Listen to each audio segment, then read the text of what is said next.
Assalamualaikum warahmatullahi wabarakatuh. Kelompok 1 ya, perkembangan peserta didik akan presentasikan di perkembangan peserta didik. Ada dari kelompok 1 yaitu dan proaktif ya tumbuhan lingga pertama dan saya sendiri Wahid Indonesia dan Indonesia. Saja kita materinya.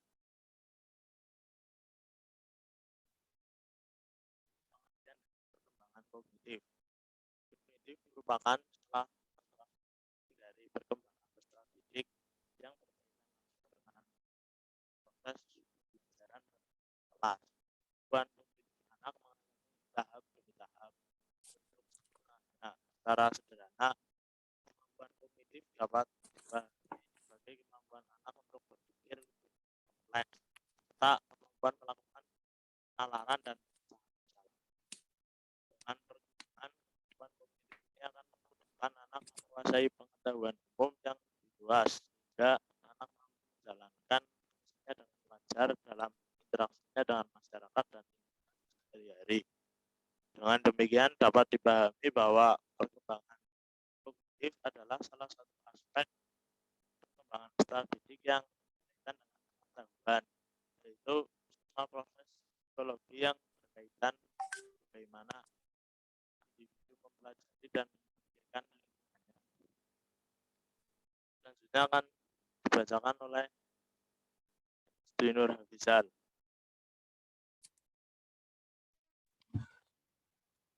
Baik, terima kasih Bapak Wahid atas waktunya. Untuk selanjutnya yaitu perkembangan kognitif menurut Piaget. Ide-ide dasar teori Piaget. Piaget mengemukakan beberapa konsep dan prinsip tentang sifat-sifat perkembangan kognitif anak. Di antaranya, yang pertama, anak adalah pembelajar yang aktif. Piaget meyakini bahwa anak tidak hanya mengobservasi dan mengingat apa yang mereka lihat dan didengar secara pasif. Sebaliknya, mereka secara natural memiliki rasa ingin tahu tentang dunia mereka dan berusaha mencari informasi untuk membantu pemahaman dan kesadaran tentang realitas dunia yang mereka hadapi. Yang kedua, anak mengorganisasi apa yang mereka pelajari dari pengalamannya. Anak-anak tidak hanya mengumpulkan apa yang mereka pelajari dari fakta-fakta yang terpisah menjadi satu kesatuan. Sebaliknya, anak secara gradual membangun suatu pandangan menyeluruh tentang bagaimana dunia bergerak. Misalnya, dengan mengamati bahwa makanan, mainan, atau objek lainnya yang selalu jatuh karena mereka lepaskan. Anak mulai membangun pemahaman awal tentang gravitasi, tentang hal ini. Oke, next.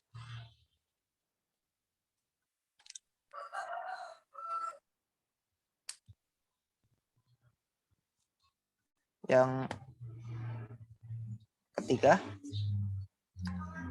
anak menyesuaikan diri dengan lingkungan melalui proses asimilasi dan akomodasi.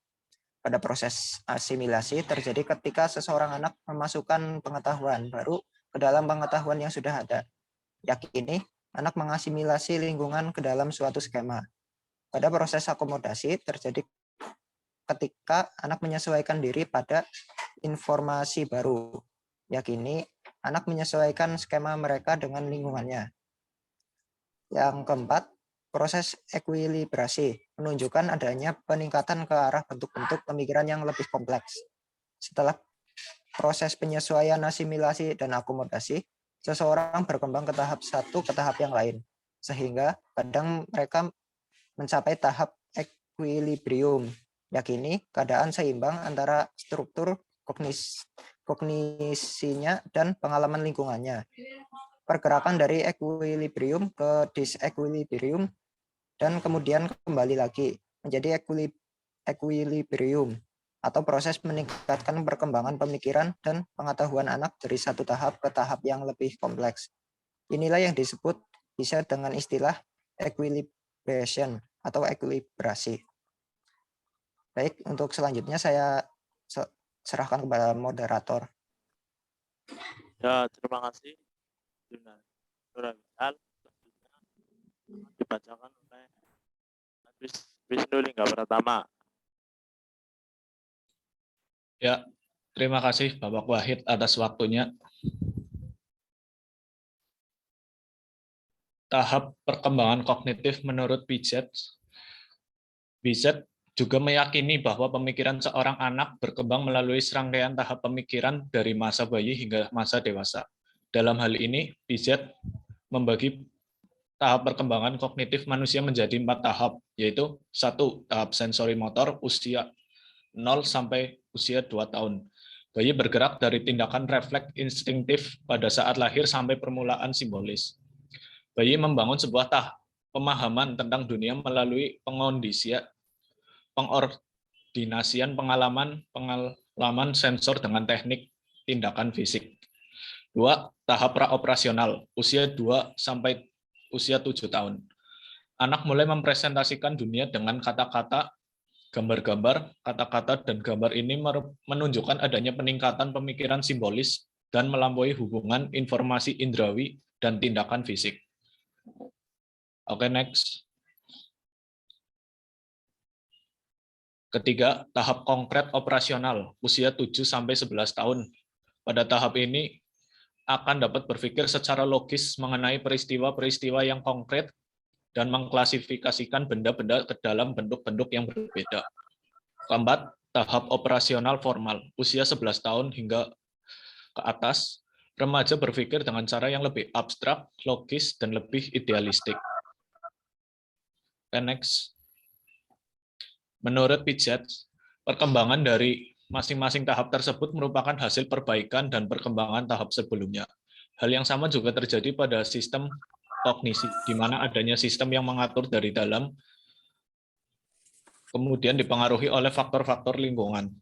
Untuk menunjukkan struktur kognitif yang mendasari pola-pola tingkah laku yang terorganisasi, Piaget menggunakan istilah skema dan adaptasi. Dengan kedua komponen ini, berarti bahwa kognisi merupakan sistem yang selalu diorganisasi dan diadaptasi, sehingga memungkinkan individu beradaptasi dengan lingkungannya. 1. Skema atau struktur kognitif adalah proses atau cara mengorganisasi dan merespon berbagai pengalaman. Dengan kata lain, skema adalah suatu pola sistematis dari tindakan, perilaku, dan strategi pemecahan masalah yang memberikan suatu kerangka pemikiran dalam menghadapi berbagai tantangan dan jenis situasi. 2. Adaptasi atau struktur fungsional adalah sebuah istilah yang digunakan Piaget untuk menunjukkan pentingnya pola hubungan individu dan lingkungannya dalam proses perkembangan kognitif. Sekian dari saya kembalikan ke moderator. Terima kasih kepada Bapak Wisnu. Selanjutnya, materi akan dibacakan oleh Bapak Ruki.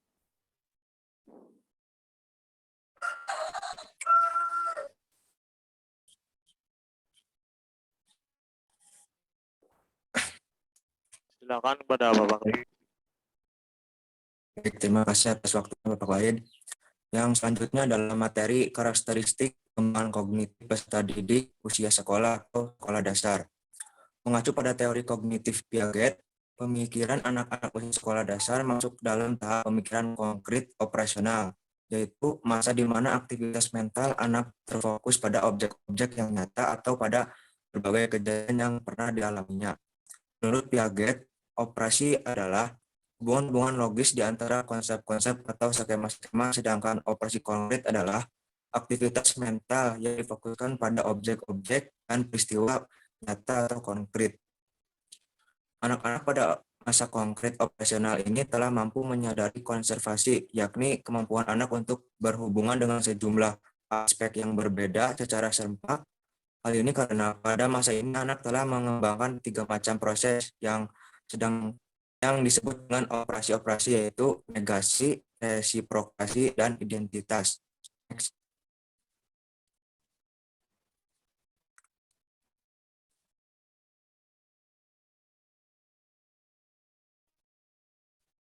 Berikutnya adalah negasi atau negasi.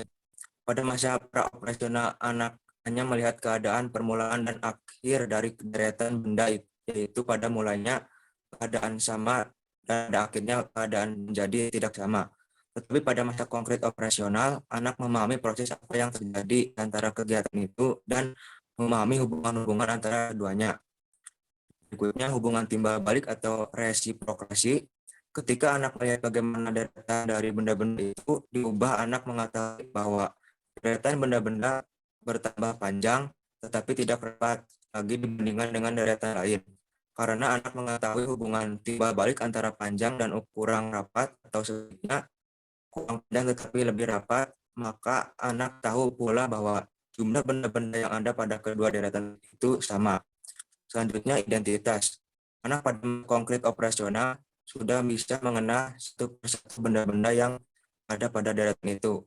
Anak bisa menghitung sehingga meskipun benda-benda dipindahkan, anak dapat mengetahui bahwa jumlahnya itu tetap sama.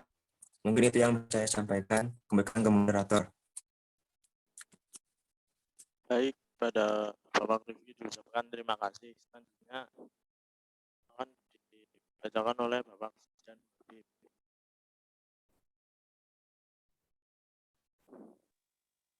Baik, terima kasih atas kesempatannya. Untuk remaja, SMP, dan SMA, kemampuan kognitif tersebut akan semakin berkembang hingga anak memasuki tahap pemikiran operasional formal, yaitu suatu tahap perkembangan kognitif yang dimulai pada usia kira-kira 11 dan 12 tahun dan akan terus berlanjut sampai remaja mencapai masa tenang atau dewasa. Maka secara umum karakteristik pemikiran remaja pada tahap operasional formal ini adalah diperolehnya kemampuan untuk berpikir secara abstrak, menalar secara logis, dan menarik kesimpulan dari informasi yang tersedia. Pada tahapan ini, anak yang menginjak usia remaja sudah dapat berpikir secara abstrak dan hipotesis, sehingga ia akan mampu memikirkan sesuatu yang akan atau mungkin terjadi, sesuatu yang bersifat abstrak tentunya. Baik, untuk selanjutnya.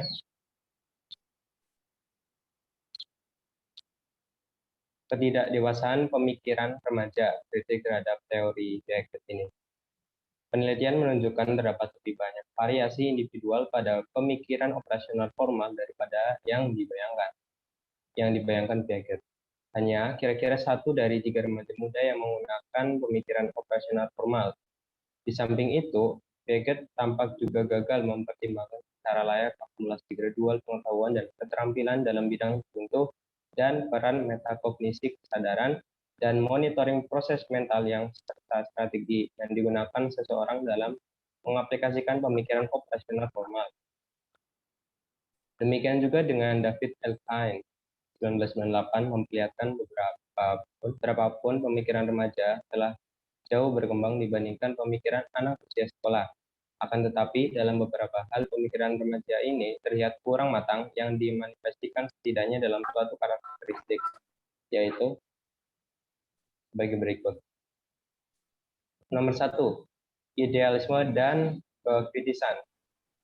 Ketika para remaja mengimpikan dunia yang ideal, mereka cenderung akan menyadari betapa jauhnya mereka di dunia nyata, di mana mereka memegang tanggung jawab orang dewasa. Mereka menjadi sangat sadar akan kemunafikan sehingga mereka seringkali mengkritik orang tua mereka. Nomor 2, argumentativitas. Para remaja senantiasa mencari kesempatan untuk mencoba atau menunjukkan kemampuan penalaran formal dari mereka. Mereka menjadi argumentatif ketika mereka menyusun fakta dan logika untuk mencari alasan. Yang ketiga adalah ragu-ragu. Para remaja dapat menyimpan berbagai alternatif dalam pikiran mereka pada waktu yang sama. Akan tetapi, karena kurangnya pengalaman, mereka kekurangan strategi efektif untuk memilih. Nomor 4, menunjukkan hipokrisi. Remaja sering tidak menyadari perbedaan antara mengekspresikan sesuatu yang ideal dan membuat pengorbanan yang dibutuhkan untuk mewujudkannya. Dan yang kelima adalah kesadaran diri. Ini merupakan kunci penting. Para remaja sekarang dapat berpikir tentang pemikiran mereka sendiri dan pemikiran orang lain. Kesadaran diri remaja yakni perilaku menarik perhatian, keinginan untuk diperhatikan, tampil menonjol dan menjadi pusat perhatian seperti orang yang tampil di panggung. Nomor poin yang terakhir, nomor 6, kekhususan dan ketangguhan. Karakteristik lain yang menunjukkan ketidakmatangan pemikiran remaja adalah keyakinan remaja tentang dirinya yang spesial, unik, dan tidak tunduk pada peraturan yang mengatur dunia. atau disebut oleh lain sebagai dongeng pribadi saja, merupakan suatu bentuk egosentrisme remaja di mana ia merasa bahwa tidak seorang pun yang dapat memahami bagaimana itu. Baik, mungkin cukup sekian. Terima kasih atas waktunya. Kembali lagi kepada moderator. Baik, terima kasih atas penjelasan dari Bapak dan selanjutnya implikasi teori perkembangan kognitif Piaget terhadap pendidikan. Teori-teori kognitif yang diajukan Piaget sebenarnya hanya bermaksud menerangkan dan memberi suatu pemahaman yang lebih baik tentang bagaimana kognisi anak-anak berkembang. Meskipun demikian, dalam perkembangan selanjutnya, teori Piaget ternyata mempengaruhi sangat besar serta aturan penting pelaksanaan proses pendidikan di sekolah. Banyak guru mendapat inspirasi dari teori Piaget dalam mendesain kurikulum dan memilih strategi pembelajaran yang sesuai dengan tingkat perkembangan kognitif peserta didiknya. Menurut Teresa M. McDavid dan Alice Olmsted, menyebutkan beberapa implikasi teori Piaget bagi guru-guru di sekolah, yaitu memberikan kesempatan kepada peserta didik melakukan eksperimen terhadap objek-objek fisik dan fenomena-fenomena alam, mengekspor kemampuan penalaran siswa dengan mengajukan pertanyaan-pertanyaan atau pemberian tugas-tugas pemecahan masalah. Tahap perkembangan kognitif Piaget menjadi acuan dalam menginterpretasikan tingkah laku siswa dan mengembangkan rencana pembelajaran. Lalu tahap-tahap perkembangan kognitif Piaget juga memberikan petunjuk bagi para guru dalam memilih strategi pembelajaran yang lebih efektif pada tingkat kelas yang berbeda-beda. Yang terakhir, merancang aktivitas kelompok di mana siswa berbagi pandangan dan kepercayaan dengan siswa lain. Mungkin sampai di sini saja yang disampaikan oleh kelompok 1. Tidak ada kesalahan tutur kata dari saya sendiri sebagai moderator, mohon dimaafkan. Kembali lagi, Assalamualaikum warahmatullahi wabarakatuh.